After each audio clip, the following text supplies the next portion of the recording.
والعاقبة للمتقين والصلاة والسلام على سيد الأنبياء والمرسلين خصوصا على أفضل الأنبياء وخاتم النبيين إن الله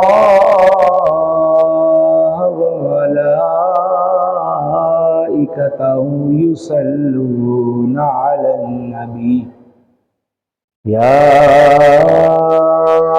أيها الذين آمنوا صلوا عليه وسلموا تسليما اللهم صل على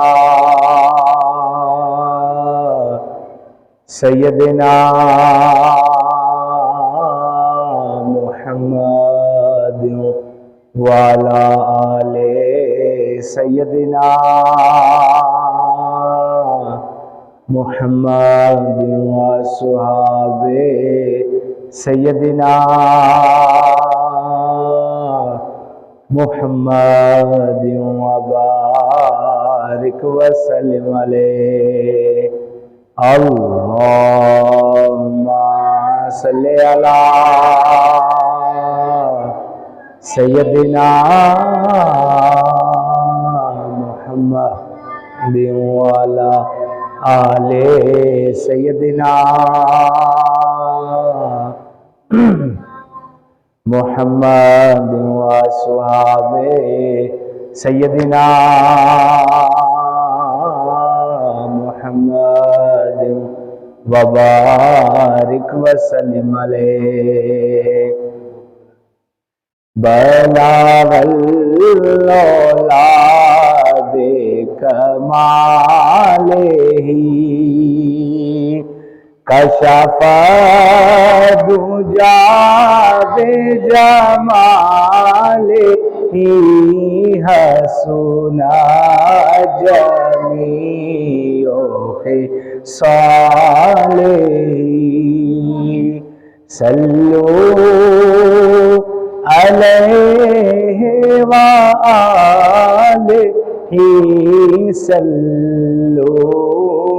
علیہ وآلہ جسے چاہا در پہ بلا لیا جسے چاہا در پہ بلا لیا جسے چاہا اپنا بنا لیا جسے چاہا اپنا بنا لیا یہ بڑے کرم کے ہیں فیصلے یہ بڑے کرم کے ہیں فیصلے یہ بڑے نصیب کی بات ہے بلاغ الأولاد کمالہ کشف دجا بجمالہ حسنا جمیع خصالہ صلوا علیہ وآلہ صلوا علیہ وآلہ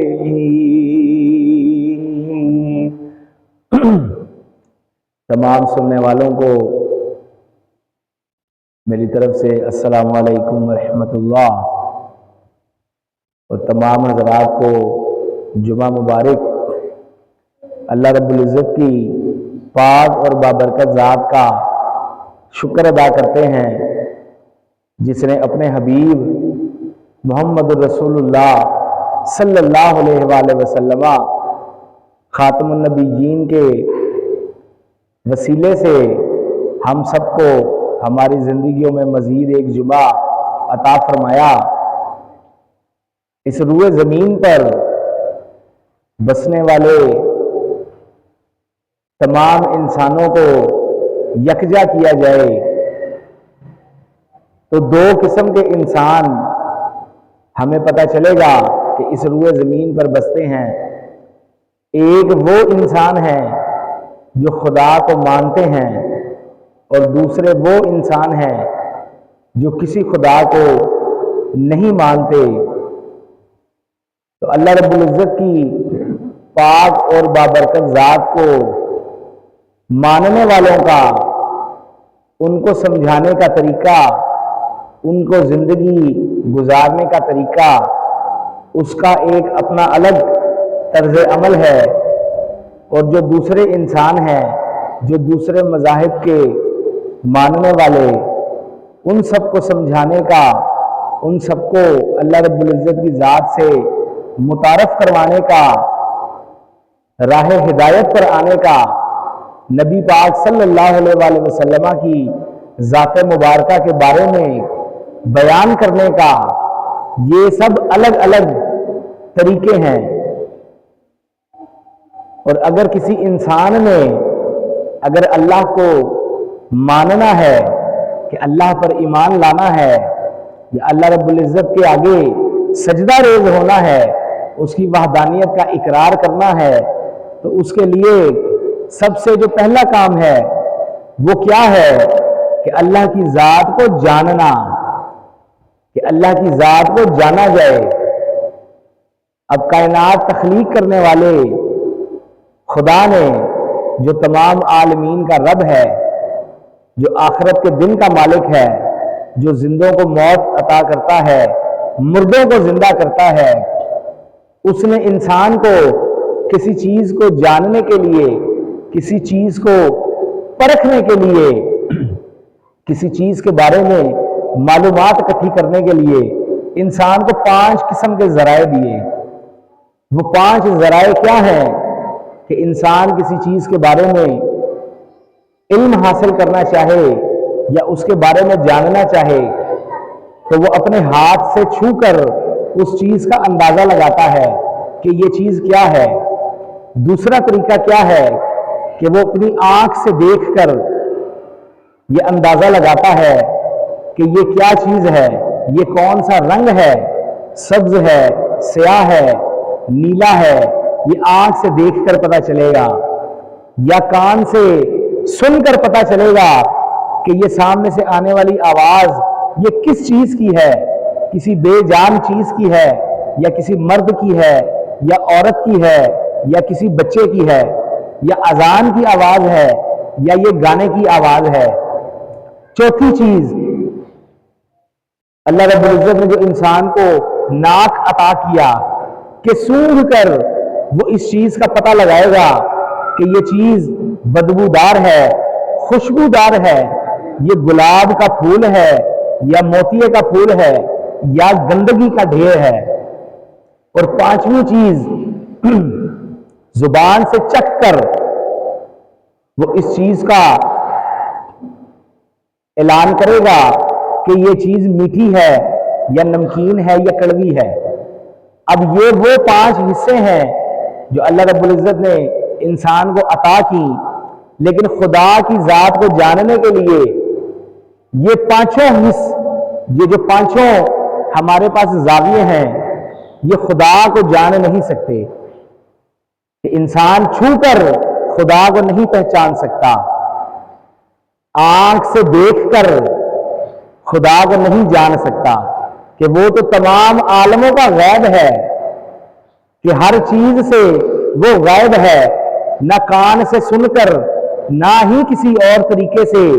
انسان اللہ کی ذات کو جان سکتا ہے، کہ اللہ کی ذات کو پہچان سکتا ہے۔ اس کام کے لیے رب ذوالجلال نے کیا کیا کہ اس نے اپنے نبی دنیا پر مبعوث فرمائے، جنہوں نے آ کر یہ اعلان کیا کہ خدا ایک ہے، لا الہ الا اللہ، اس چیز کا اعلان کیا کہ اس تمام کائنات کو بنانے والا،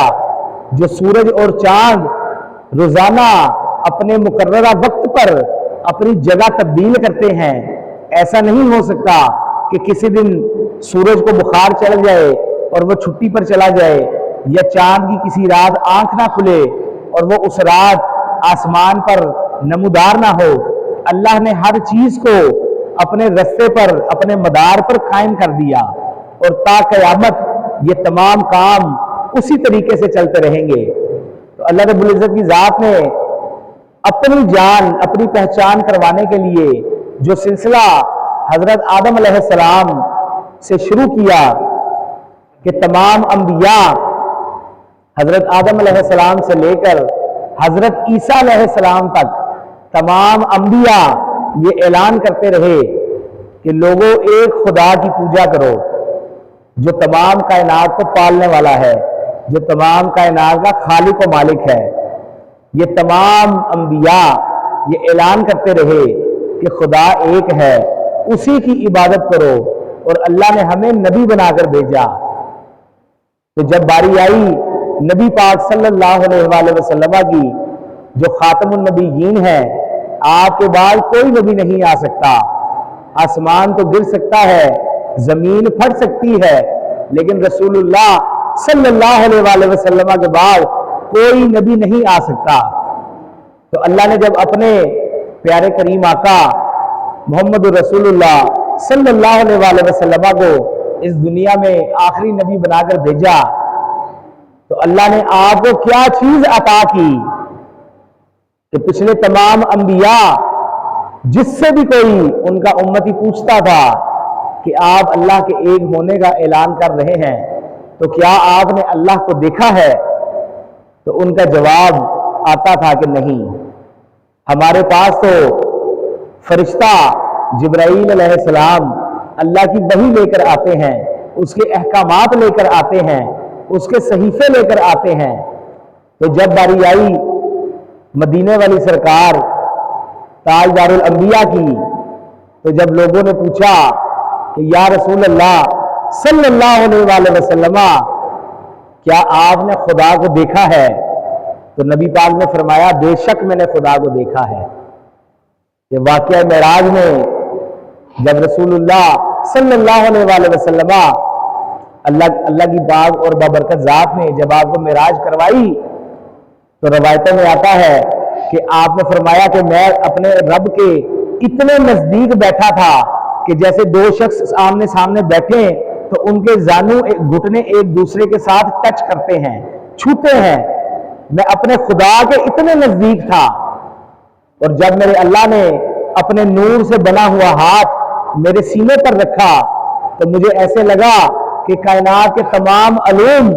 میرے سینے میں سمٹ گئے ہیں،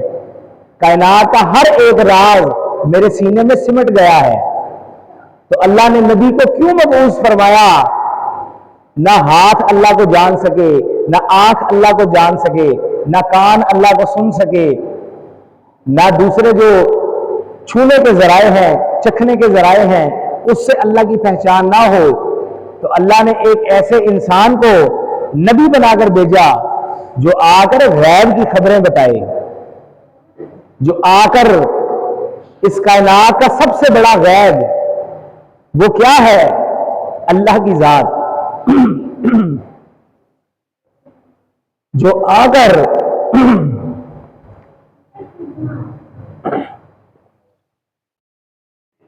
جس نے آ کر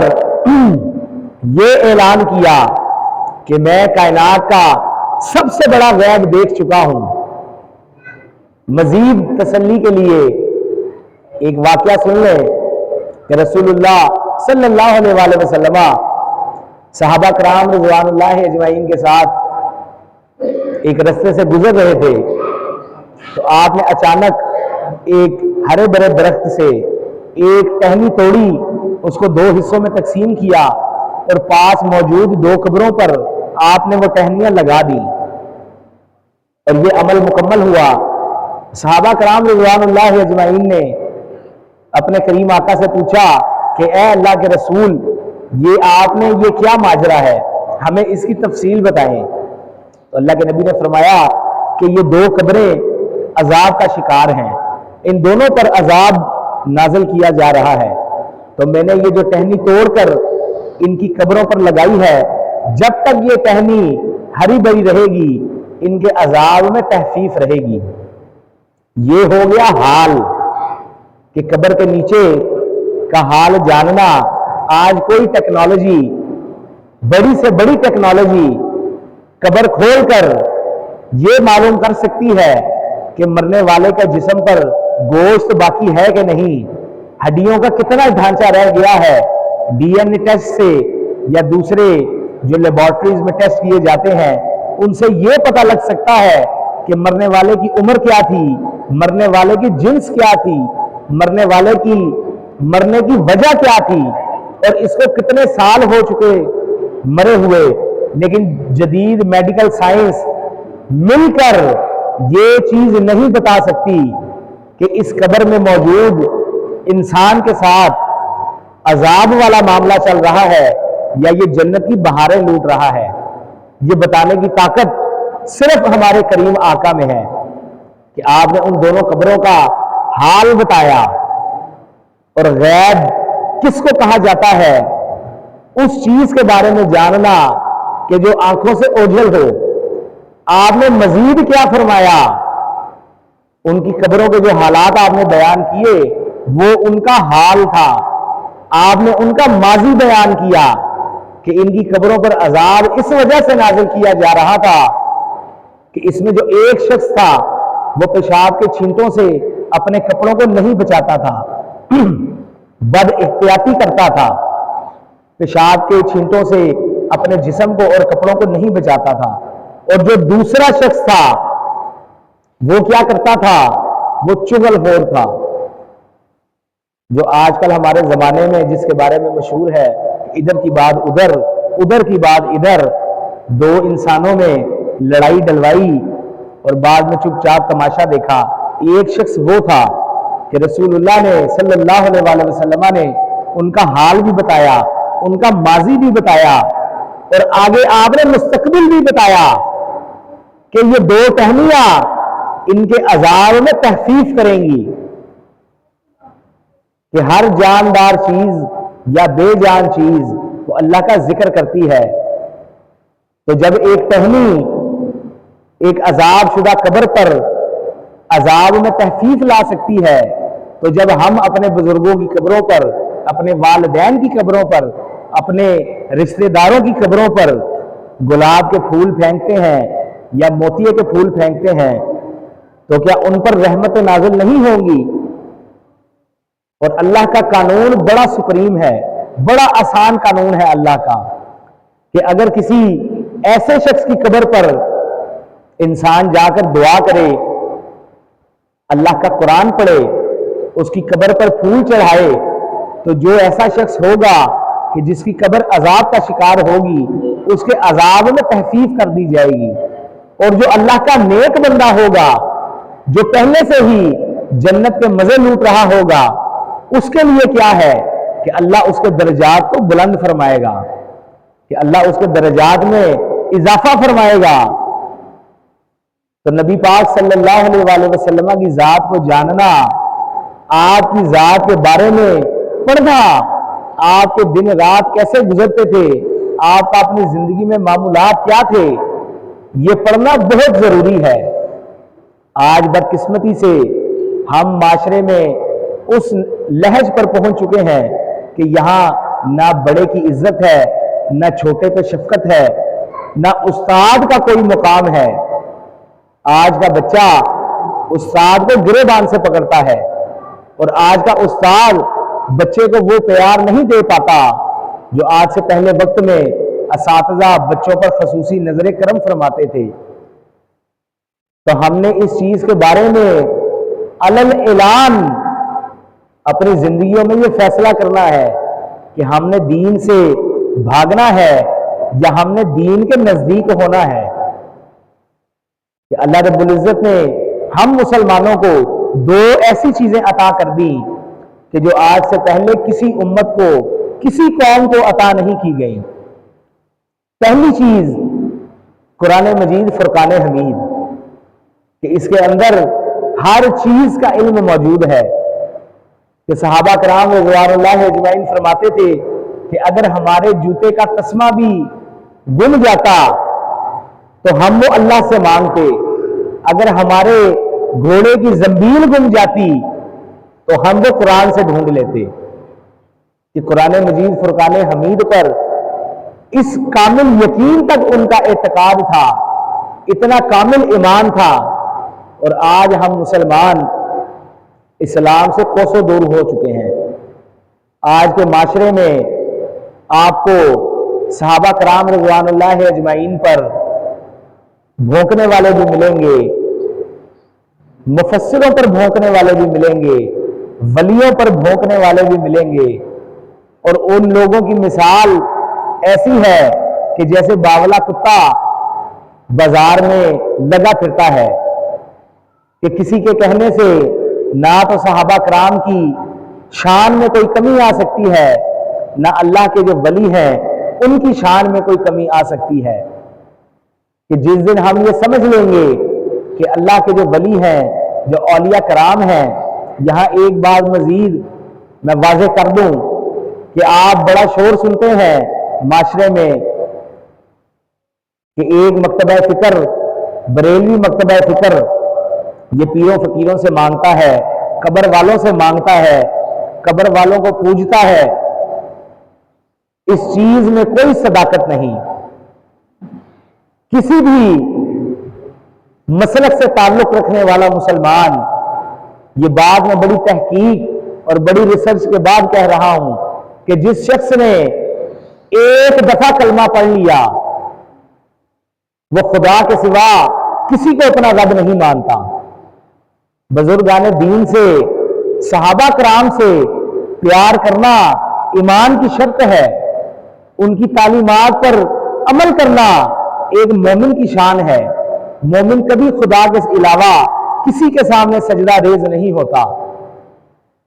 نبی پاک صلی اللہ علیہ وسلم کی ولادت کی خوشی منانا یہ ایمان کا حصہ ہے، اور ہم نے کرنا کیا ہے کہ ہم نے رسول اللہ صلی اللہ علیہ وسلم کی تعلیمات،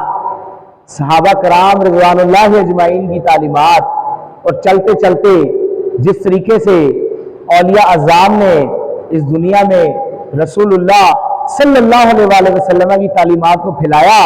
ہم نے ان کی تعلیمات پر عمل کرنا ہے۔ کہ شیخ عبد القادر جیلانی رحمت اللہ علیہ،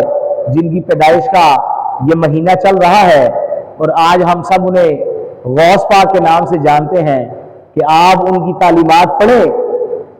کہ آپ نے اپنے بیٹے کو کیا فرمایا کہ اے میرے بیٹے، خدا کے علاوہ کوئی فاعل حقیقی نہیں۔ فاعل حقیقی سے کیا مراد؟ کہ جس کو کسی چیز کی ضرورت نہ پڑے، جس کی کوئی مثال نہ ہو۔ اور آپ نے اپنے بیٹے کو فرمایا کہ جس مرضی مقام پر پہنچ جانا، شرک نہ کرنا۔